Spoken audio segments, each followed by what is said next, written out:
Hawks, Hoops, Talk, and Squawk.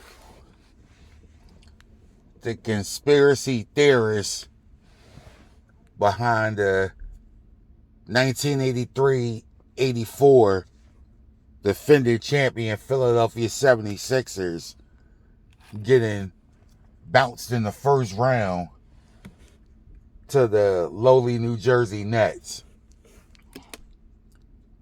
Now, and I just binge watched the HBO series Winning Time about the 80s Showtime Lakers. You know, it's based off a great book titled Showtime. Great book. Have that amongst my enormous collection of basketball books and hoops reads. Great book. Was a great series. Unfortunately, it got canceled, but I feel that another network will pick up the show and continue on, because that's a great sports legacy, the 80s Showtime Lakers. And I was really into the series, and the way it ended, it's like, dang, you have them losing to Boston. Like, come on, you gotta follow up after that. Yeah, at the end during the credits, they mentioned the Lakers getting payback the following year, but nah, you gotta go with that. You gotta continue that whole storyline.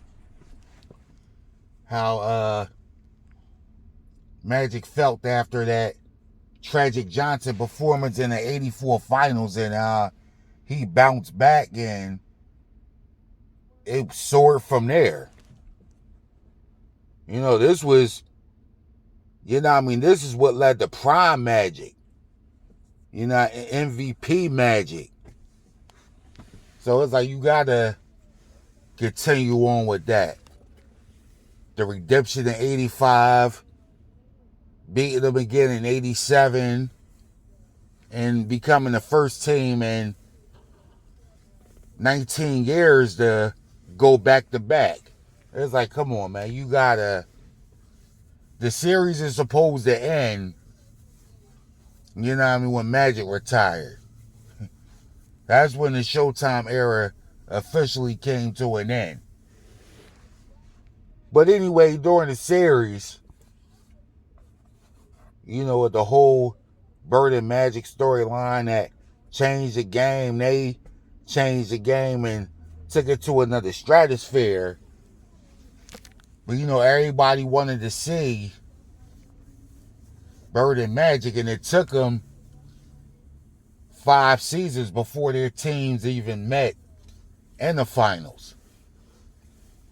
And that's what leads me to this point about the 84 finals matchup. When one of my good hoops enthusiast friends, fellow hoops fanatic, he mentioned this. He's a diehard Sixers fan. See, me, is always the home team first, so the 76ers always take priority. But I'm an overall NBA fan, NBA enthusiast. So, I'm not like a lot of your typical Philly homers. But anyway, this guy, diehard Sixers fan, like 50 years now. Like, he goes back to the Billy Cunningham led teams. Like 69, say he became a fan around that time. But anyway, he was talking something, and it's like, I'm not going to say it did make sense or didn't make sense, but it was really something to look into. So, the Sixers are the defending champs in 83. And then the following season, 83-84, it's like, yeah, they did go from a 65-win team to only winning 52 games the following season. But during the season, they went 4-2 against Boston that year that won 62 games. Remember, this was the first year with K.C. Jones as the head coach. They had made the trade for Dennis Johnson. They brought Dennis Johnson in to contend with Andrew Toney. You know, Boston had a great year. This was the beginning of prime Larry Bird. Won his first of 3 straight MVPs. So yeah, that was a great Celtics team.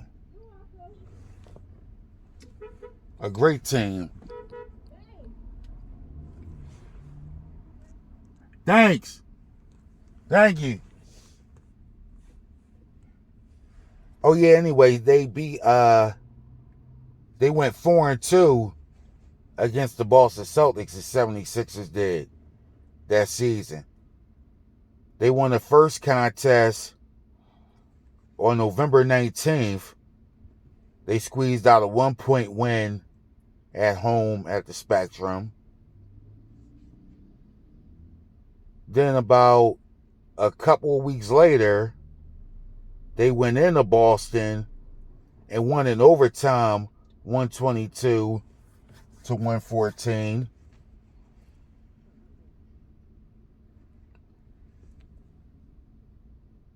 Yeah, Moses balled that game. 29 points, 14 rebounds, but that's just a typical Moses Malone outing. You know, he could put up those numbers in his sleep. Yeah, Moses could. Remember, Moses is the reigning MVP and will win another rebounding title that year. Then January 13th, 1984, Boston, they come into the Spectrum and eke out a 105-104 win. Then, less than 2 weeks later, in Boston, they beat us 102-98. That is their 2 wins over us. Because when we go into Boston, we spanked them 109-91. And then we won a double overtime, a CBS telecast, Sunday, March 25th, 1982. I was real young, not even a year old yet, but somehow I still remember that game. Being at the Spectrum with my pop, my older brothers. Yeah, they're OG, they're sports enthusiasts. You know what I mean? Because I love football and I love baseball, but not the way I love hoops. It's like my love for hoops is on a way higher stratosphere compared to football and baseball. But yeah, that game, Moses 32 points, 27 rebounds, Doc 29 points, 6 rebounds, 6 assists. Andrew Toney 20 points. You know, held DJ to 13 points on 6 for 14 shooting. So there you have it. That's the season series. We beat the Celtics 4-2. You know, Boston's still a great team, not denying that. And that's not a guarantee that we would have beat them in the postseason that year. You know, they still would have had payback on their mind from 82. And that kind of led to the downfall of the Bill Fitch era there. Because remember, those first 3 years of Bird in Boston, they won 61, 62, and 63 games.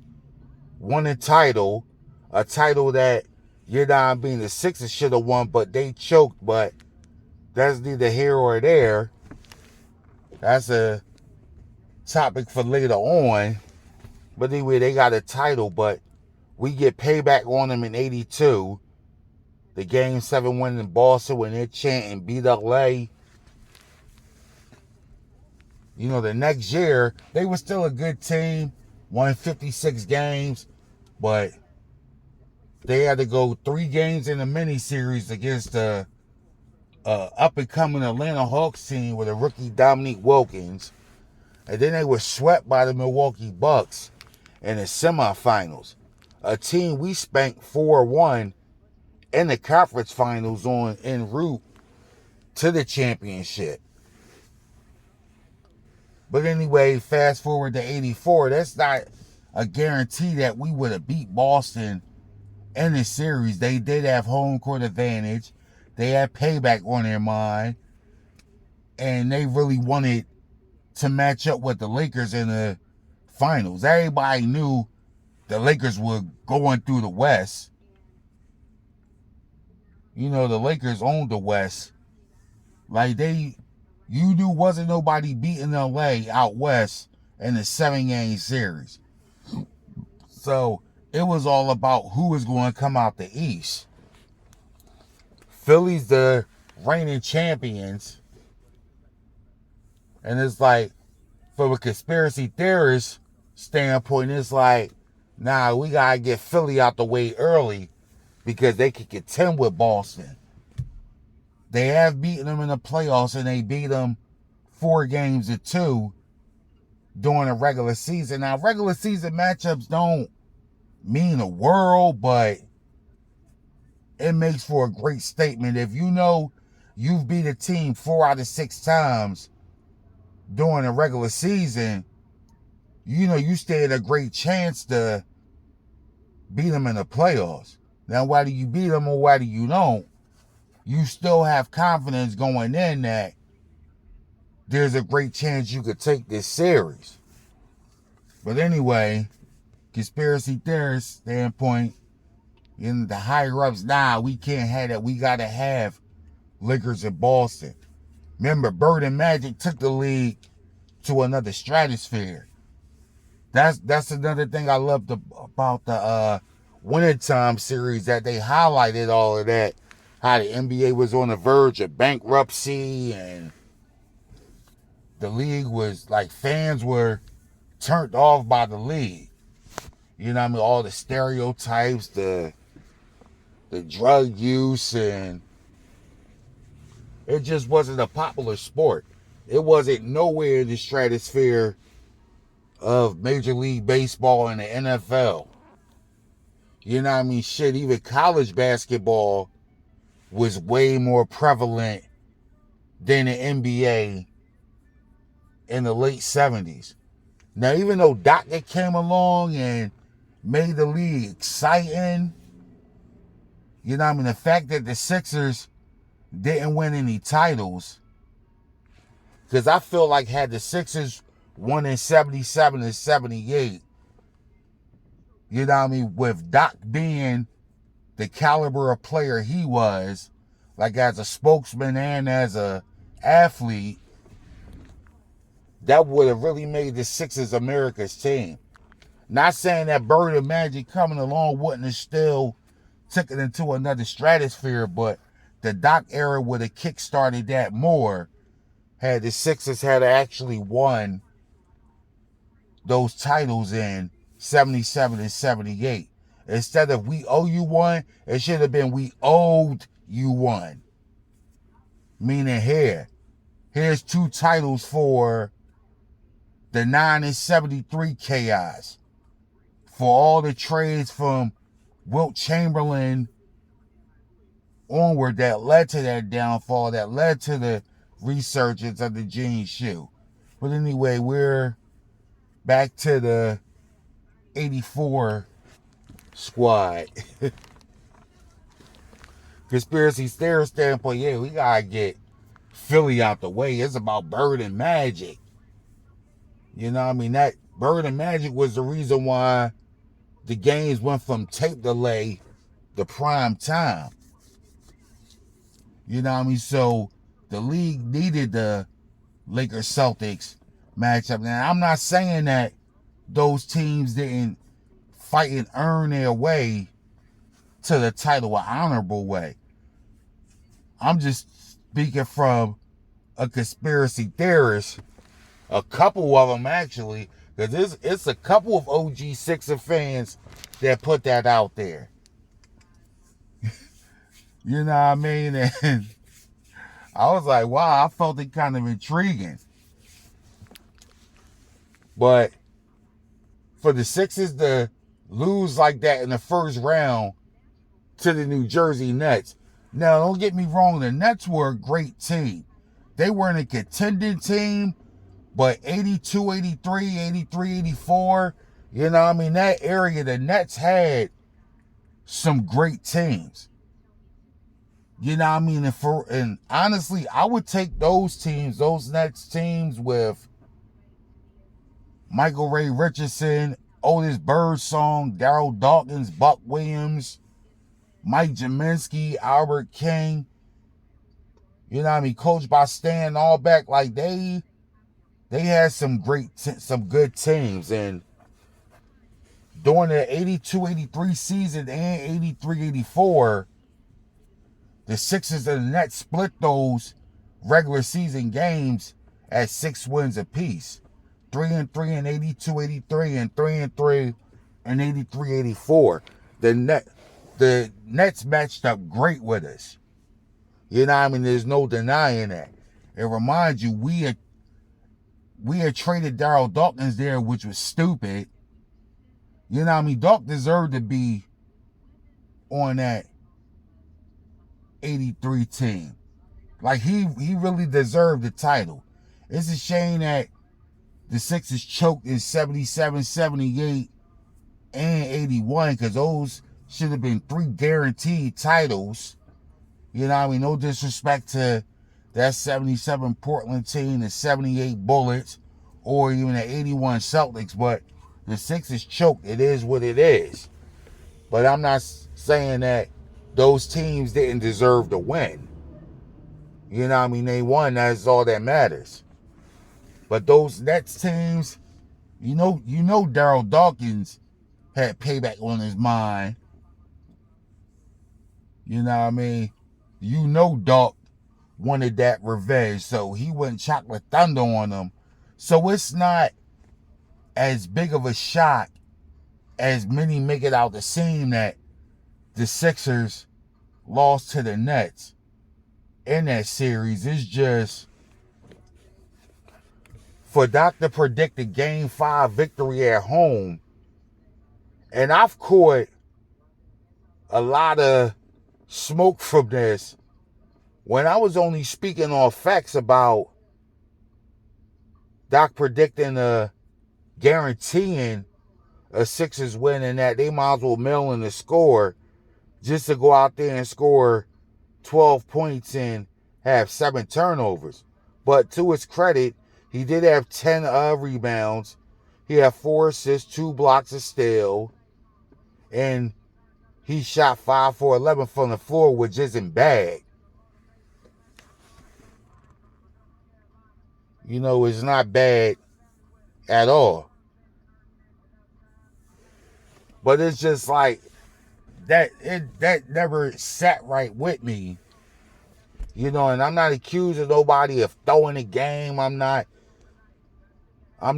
insinuating biased officiating or anything, but it's like, all right, now the Sixers out the way, ain't nobody in the East a threat to the Celtics. But then you got to think about, well, the New York Knicks, that was Bernard King's year. You know what I mean? That is like, that was the epics of Bernard King. You know, the Knicks took Boston 7 games. But, you know, I don't think anybody foresaw that coming. That is a great series. That's one of the all-time great series. I'm a hoops enthusiast. Sixers are out the playoffs, but there's still great basketball ahead. But you know how Sixer homers be. Like, even though Like 84, I don't think, even had we beat the Nets in 84, had we beat the Nets, we would have beat Milwaukee in the semifinals. That year against Milwaukee, the Sixers were a year older. The Bucks would have been out for payback from the last three playoffs because we beat them in 81, 82, and 83. Bucks definitely would have been out for payback, but we would have had home court. So that goes 7 games. But Boston, I don't think they would have beat Boston in the playoffs that year. I think it wouldn't have been no blowout on Boston's end. It would have went 6 or 7 games. But I don't think we would have beat them that year. Like, that is a great Boston team. In my opinion, and I caught smoke from this before too, the 84 Celtics team is better than the 86 team, in my opinion. You know what I mean? Bird was Bird. It's like, it wasn't no difference in his game. I just prefer the 84 Celtics team. You know what I mean? That epic series against Bernard King and the Knicks, you know, they took the Bucks out at 5. The way they beat the Lakers in the finals after LA went in there and won the first game. They took the 2-1 lead. That led to Bird making the comments about them playing like sissies. And then that next game, Kevin McHale, the clothesline on Kurt Rambis. You know what I mean? That was the turning point of the series right there. Game 5 back in Boston. There's no AC. Kareem on an oxygen tank. You know, it's just that was like a great playoffs. And that was really the playoffs that led to the finals that really put the NBA on the map. You know what happened right after that? The arrival of Michael Air Jordan. And the NBA just soared from there. But anyway, Winning Time was a great series. You know, I'm sure the basketball guys at Hoop 7s is working on something. Somebody's going to pick that show up because you got to continue with that. You know what I mean? The actors portraying the actual Showtime figures is spot on. So it's just a great series. I like how they represented the 83 Sixers. You know what I mean? The guy they had playing Doc, he was good. I mean, they're not going to look like the actual people. You know what I mean? I'm sure that they chose the best that was available. I like how they showed us beating Boston in Game 7 in 82. And I like how they left out Philly's 3-1 choke against Boston in 81. You know what I mean? I liked watching them play against the Lakers in the 1980 finals. I wish they had showed 82 because it just starts off with them celebrating after winning in 82. I'm like, I thought they would have showed it. That 82 Lakers Sixers series was epic. Like 80 was epic too, but 82, it's like, to me, that 82 Lakers show team was one of the better show teams of that whole era. I know cats will say, oh no, it's the 85 and 87. Don't get me wrong. They were all great. I don't know. I think maybe it's because Norm Nixon and Jamal Wilkes are like my favorite Showtime Lakers ever. Not that I didn't love the whole team, like as a hoops enthusiast, but I don't know. Like Norm Nixon and Wilkes, you know what I mean, in that 82 team, you had Kareem like going out of his prime. You know, they had Bob McAdoo off the bench. So, you know, I was hoping they had showed scenes from that series. But I like how they represented the Sixers throughout the series. So shout out to the show Winning Time once it gets picked up again, because now you're entering a Michael Jordan era. You know, Jordan, Hakeem Olajuwon, Charles Barkley, you know what I mean? The rise of Isaiah Thomas. You know, Karl Malone, John Stockton. You know what I mean? Magic's friendship with Isaiah and Mark Aguirre, who's hooping for the Mavericks. You know, the Mavericks had some good teams in the mid to late 80s.